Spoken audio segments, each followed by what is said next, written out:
Retired Minister Ken Hague, along with support from First Liberty, is fighting for his right to hold a Bible study at his senior living community. He was asked to start the group by other residents. Many of them aren't able to go to church anymore, and they relied on the Bible study to help them. It grew so much, though, at one point that they asked to use a community room. Permission was granted to do that, but later they were told they couldn't hold the Bible study there. Hague was also told by management that they could be evicted if they even held that study inside their apartment.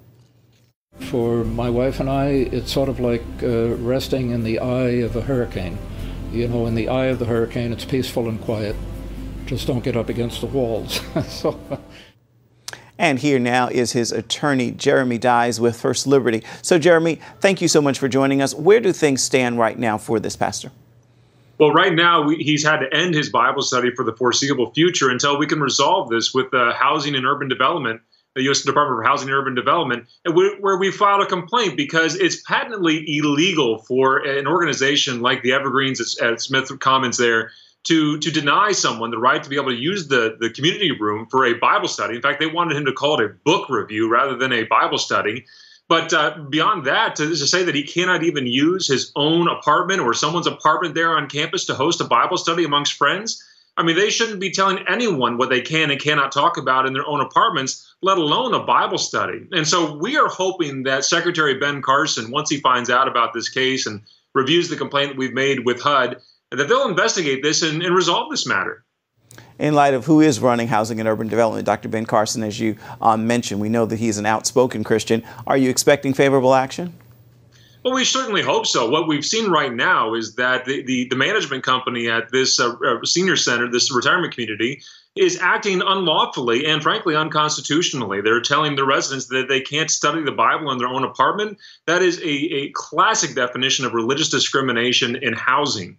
And so we've made that complaint to HUD and asked them to investigate that. And I hope that they will do so from top to bottom. Sadly, it's not the first time we've seen this. We represent Donna Dunbar down in Port Charlotte as well, another senior center there, where she was told she could not use her community room to study the scriptures as well. That's incorrect and that's unlawful. And so we're making sure that HUD is aware of these repeated instances of religious discrimination, these violations of the Constitution, and giving Secretary Carson every chance he can to review them and to correct them. This just seems so odd. I visit community centers myself where we do hold Bible studies. Why are these community centers doing this? That's a great question for the community centers themselves. The only answer I can provide to you is that either they don't know what the law is, which is concerning on a significant level, or they know what the law is and they just simply want to engage in discrimination anyway. But either way you look at it, it's both shameful and illegal for companies like this who run these senior centers to tell elderly residents, Ken and his wife are 80+ years old, and to threaten them with the possibility of putting them out on the street through eviction for hosting a Bible study in their apartment. That's incorrect. Not only is it incorrect, it's unlawful and it violates the Constitution and it must stop. Have they given any legal justification for their action? Doesn't sound like they understand what religious liberty is. I don't know what kind of justification they could possibly provide for violating the First Amendment rights of our clients and violating the law so flagrantly here. What we know is that we've sent them a demand letter, asked them to communicate with us. They have not responded to that demand letter. That left us with no other choice but to file a complaint with HUD and ask them to review this situation. But I want to let everybody listening today know that they can be a part of this as well. Go to firstliberty.org, sign our petition to HUD and Secretary Carson that they'll be involved with this situation and correct it for seniors everywhere. No senior should face the prospect of eviction for simply hosting a Bible study in their apartment. Any advice for others facing this sort of discrimination for their faith? Absolutely. Number one, be faithful to it and make sure that you know what your rights are. You can learn those at firstliberty.org.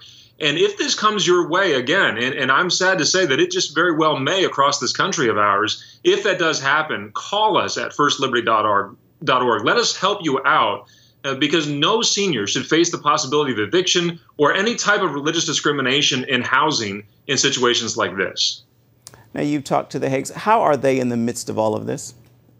Well, you know, they're disappointed. I mean, in more than just the Haugies, what we have here is a number of residents at this center that can't even get out of their apartments for the week. They can't go to church. They're immobile. They're not able to be transported to a local church.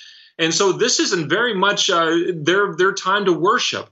And yet you have a management company that has simply dug in their heels and refused to accommodate residents and their spiritual needs. That is a tragic thing. And frankly, it's a shameful situation in which we find a management company acting illegally, stopping and preventing people from worshiping in their own homes. Jeremy Dys, firstliberty.org. Thank you so much for your time. Thank you.